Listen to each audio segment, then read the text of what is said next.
ខ្ញុំមានមកពេលនេះខ្ញុំរៀបរបាយការណ៍ជូនជំរាបថាយើងមានស្តង់30ស្តង់ហើយផលិតផលខ្មែរយើងច្រើនហើយ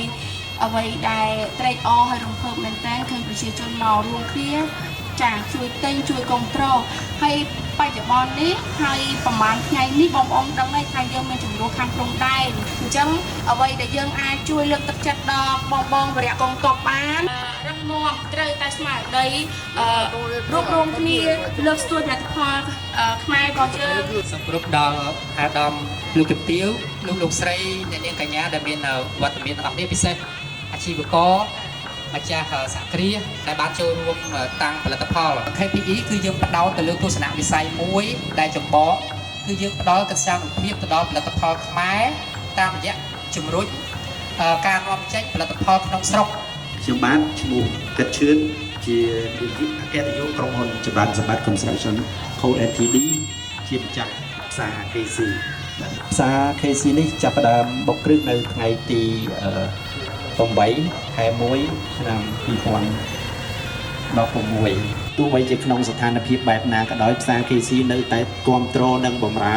ប្រជាជននៅក្នុងតំបន់នេះហើយដោយបានលោកស្រីចៅសង្កាត់បានចូលរួមនៅក្នុងនេះហើយគាត់ជា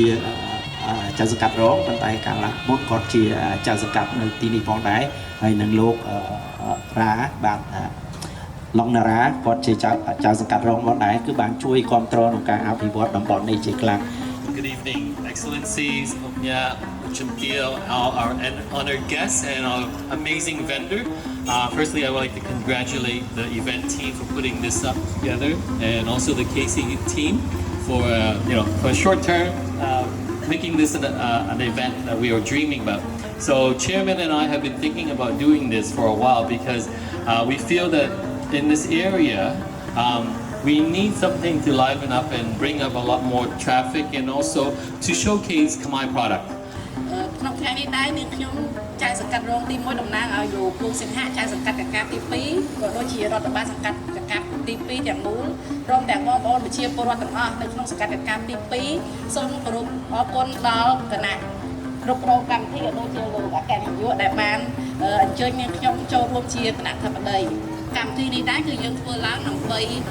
ជាការគៀកតរៃគៀដល់បងប្អូនប្រជាពលរដ្ឋដោយសារការទិញលក់ក្នុងថ្ងៃនេះគឺបងប្អូនអាចចូលរួមចំណាយជាមួយនឹង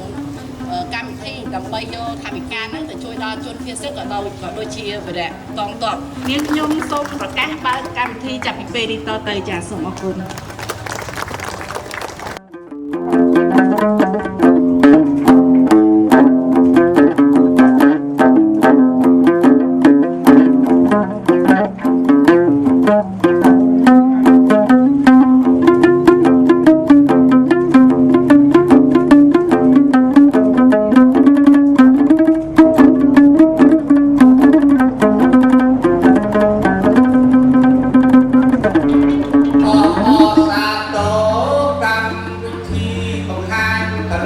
ផលខ្មែរ